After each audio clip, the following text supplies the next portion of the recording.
Hey guys, and welcome back to another episode of Food School Smarter, Stronger, Leaner podcast. Today is Thursday, March 26th, and there is nothing special about this day except for some reason it just made me think this morning about how we are truly all connected and whatever thing is happening, will happen to any group of people, it's gonna affect all of us to some degree. And this coronavirus, it's gonna affect all of us to a big degree.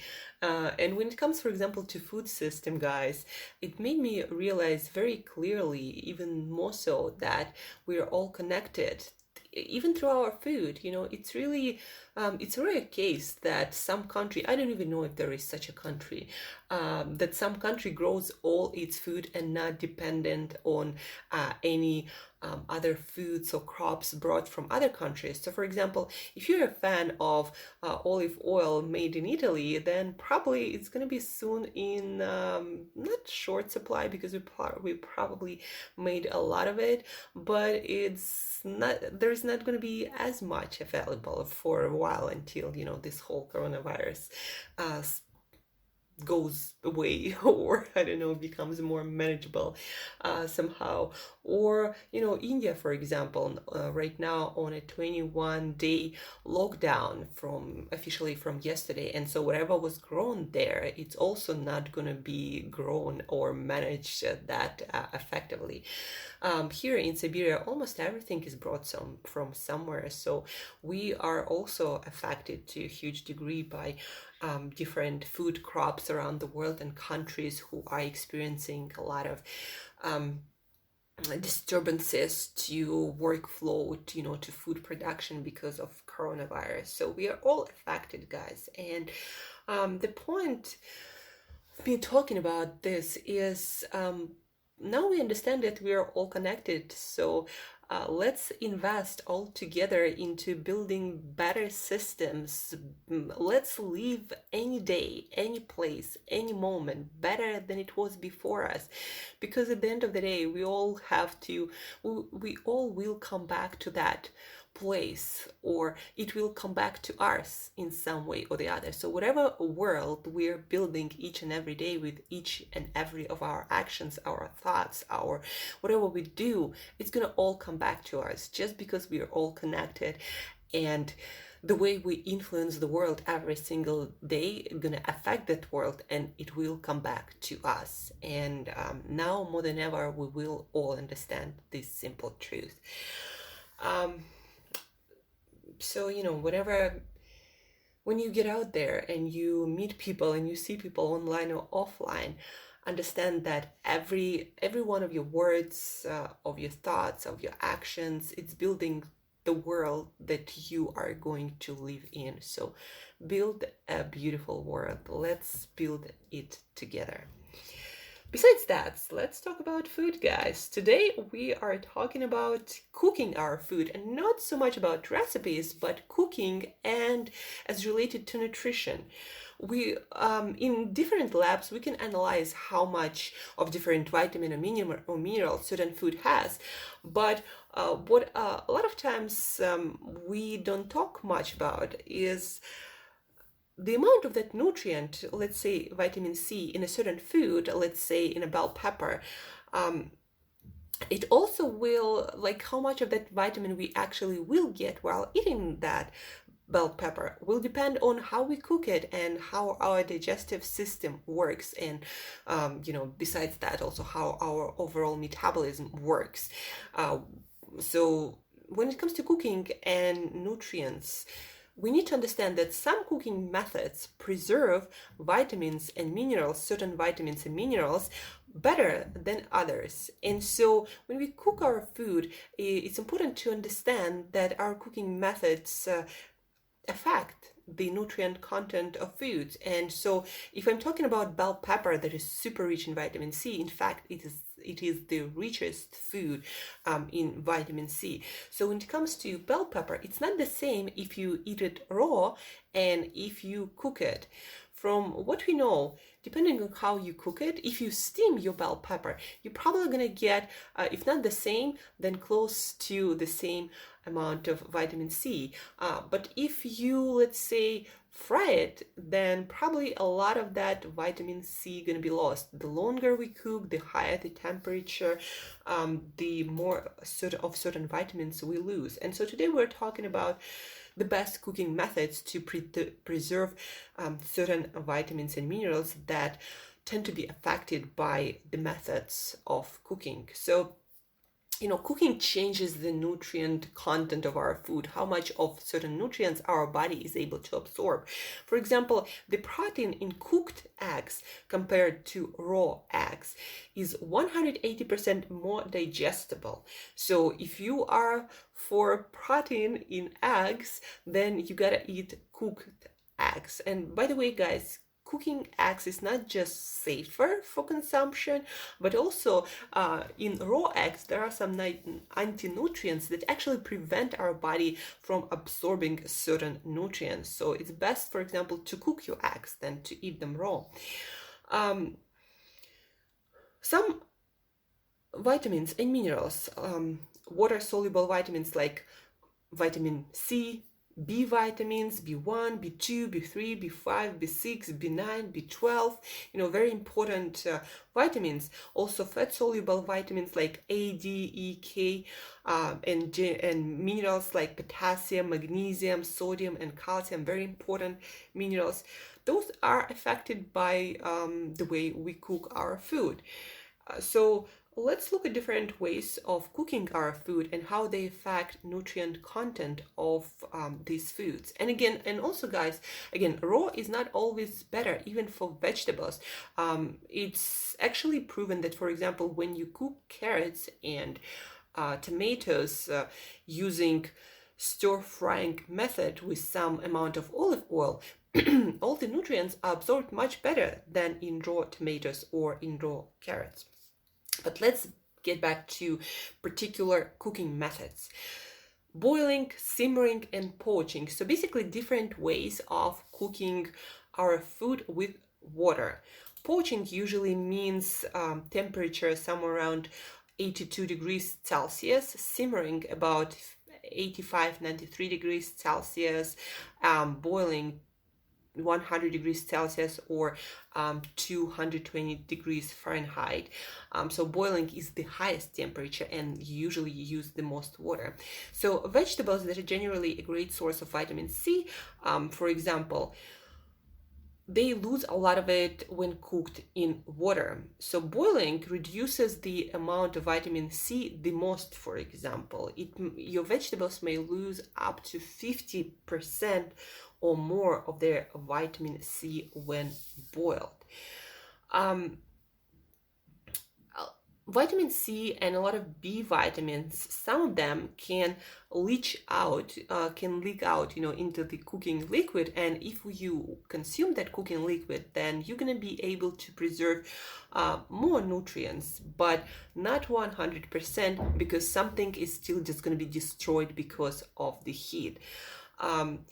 B vitamins are also heat sensitive, as we mentioned, and up to 60% can be lost when simmered or boiled and the juices run off. But again, if you consume the liquid where you cook the vegetables, then most of B vitamins, at least 70 to 90%, are retained. So consume that cooking liquid. On the other hand, for example, boiling fish was shown to preserve omega-3 fatty acids content significantly more than when frying or microwaving. So when it comes to fish, it's best, and omega-3 fatty acids, it's best to cook it with water, like simmering or poaching or boiling. So poached salmon, when it comes to omega-3 fatty acids, is a great option. It actually preserves omega-3 fatty acids. But it destroys, again, boiling destroys the most vitamin C and B vitamins. What you can do to minimize the loss always consume cooking liquid. My personal practice, guys, I always cook most of my meals the same way because, because we want to simplify life. I'm not a chef who is cooking for restaurant every day. I just cook for myself because I need nourishment like everyone else. And so my favorite cooking method is putting a little bit of water just to kind of create steaming effect in my pan. And the pan is probably a few inches tall, so it's not really deep pan, but and you can see it on my Instagram with most of my recipes. So it's a regular pan, and I put some water, a little bit of water, maybe like 5 millimeters. Not sure what that in inches or feet. So I put a little bit of water at the bottom, and then it creates that kind of like steaming effect. And usually I would add a little bit of water as I cook, but it's not exactly boiling or poaching. It's more like steaming in a pan. And then I would put all the vegetables and everything on top of that, and we'll cook it on medium heat till it's all done. And I always consume that cooking liquid, because I know that a lot of vitamins, especially water soluble vitamins and minerals also, like potassium for example, they will leak into from our cooking meats or fish or vegetables into that liquid. So whatever is left on my pan, there is nothing left actually, because I always consume it. I put all the solid food on my plate, and then I put the liquid into a bowl, and I drink it, and I just drink it like soup. So that's a practice that you wanna remember if you want to not lose your C vitamin and all of your B vitamins that are also water soluble, but also minerals leak into that water. So now let's look at grilling and broiling. Grilling is when the heat source comes from below, and broiling, it comes from above. Usually, the higher the temperature, the more nutrients you lose. So for example, 40% of B vitamins and minerals may be lost during grilling and broiling when the nutrient-rich juice drips from the heat. You can prevent that to a degree by, again, gathering that liquid that drips from your meats and consuming it. For some people, they think it's growth, like all this fat, but actually all that fat that can contain quite a lot of nutrients that you are losing if you are not using those juices, those fats that can leak when you grill or broil. Also, grilling and broiling, especially at high temperatures, can create some cancerogens. So if you do like grilling, try to minimize the heat or the amount of time that whatever you grill is on the grill. But again, up to 40% of nutrients might be lost due to grilling. Microwaving. Short cooking times and reduced exposure to heat preserves the nutrients in microwaved food. So for example, the antioxidant activity of garlic and mushrooms is retained the best when you cook it in the microwave. Meanwhile, 20 to 30% of the vitamin C in green vegetables are lost during microwaving, which is less than most cooking methods. So 20-30% of your vitamin C is still lost while microwaving. Roasting. Most vitamin losses are minimal with this cooking method with roasting, including vitamin C. However, usually due to long cooking times at high temperatures, the B vitamins in roasted meat might decline as much as 40%. So roasting, also losing some nutrients. Sauteing and stir frying. And sauteing and stir frying are basically cooking methods when you put everything in a pan with some sort of oil and butter, and usually the temperature is quite high, but quite short. And a lot of nutrients are actually increased during sauteing and stir frying when it's done right and when it's done for just a few minutes. So for example, again, beta carotene in carrots or lycopene, those are antioxidants in carrots and tomatoes. They are increased in carrots. For example, beta carotene, the absorption of it is increased 6.5 times, and lycopene in tomatoes 80% more we are able to absorb when tomatoes are sauteed with olive oil. Stir frying has been shown to significantly reduce the amount of vitamin C in broccoli and red cabbage.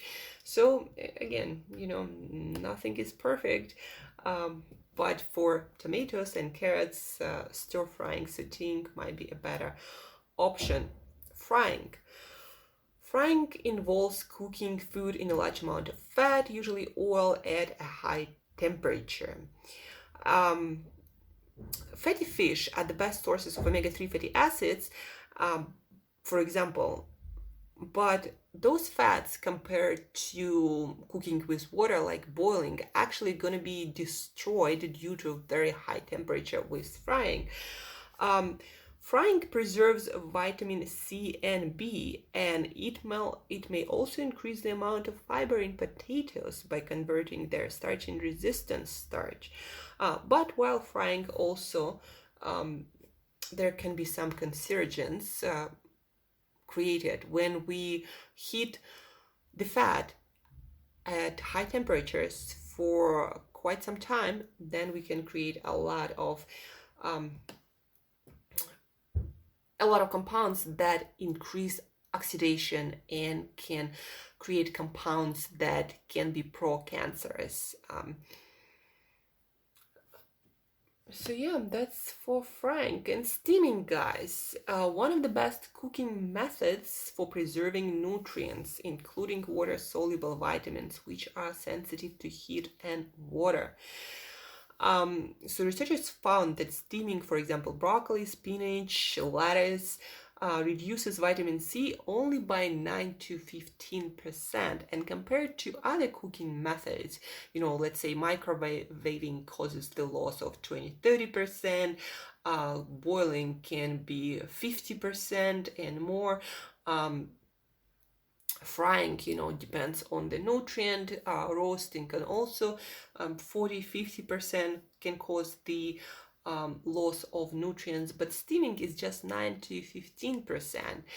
The downside of steamed vegetables is they're pretty bland, but you can always add spices, oil after everything is cooked and make it more delicious.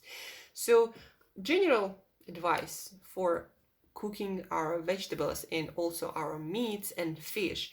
So number one, use as little water as possible when poaching and boiling. And if you do use water, then make sure to consume that water to consume all the nutrients that leaked into that liquid. So yeah, consume the liquid left in the pan after cooking your vegetables or your meats. Don't peel vegetables until after cooking them, because not peeling them will help your vegetables to retain the most nutrients inside and be affected by the temperature the least. Plus, you can eat that peel for fiber and more nutrient density. Cook vegetables in smaller amounts of water to reduce the loss of vitamin C and B vitamins. So again, maybe a little bit of water at the bottom of the pan, create the steaming effect, and then consume whatever liquid is left. Try to eat any cooked vegetables with a day or two, as their vitamin C content may continue to decline when the cooked food is exposed to air. My personal rule, guys, eat fresh as much as possible. So I eat once a day, I cook once a day, but I do it fresh every day. And for me, when food is not fresh, it's just not food anymore. If you can't do that, try to minimize the storage time, or at least put the food that you plan to store for longer in the freezer. It will keep it good for longer, and it will preserve a lot of vitamins for longer too. Cut your vegetables after not before cooking, if possible, because when food is cooked whole, less of it is exposed to heat and water. Cook vegetables for only a few minutes whenever possible. When cooking meat, poultry, and fish, use the shortest cooking time needed for safe consumption. And that's about it, guys. To recap everything, to repeat so you remember it, use as little water as possible. Steaming is the best. If you like something steamed, use the steaming method. It preserves the most nutrients. Sauteing your carrots or tomatoes with olive oil for a short period of time actually increases the amount of nutrients your body is able to digest and absorb. So besides using as little liquid as possible when cooking your meats and vegetables, also try to minimize the timing of cooking, the temperature of cooking for safe consumption still, and consume whatever liquid is left after cooking your vegetables and your meats. Also, my personal advice, guys, try not to fry or grill stuff too much, especially in different fats, because high temperatures, exposure to high temperatures can create different carcinogenic compounds, can create different pro-inflammatory compounds, and it destroys it changes the molecular structure of our fats that can become unhealthy when cooked at high temperatures. So or at least try to minimize the time of grilling or broiling or other high temperature cooking methods. Cut your vegetables after cooking, not before cooking, to preserve more nutrients. Eat your peel also. That will also cook your vegetables in peels and eat that peel. That will give you the most nutrients. And that's about it. Or about omega-3 fatty acids. High temperatures destroy them.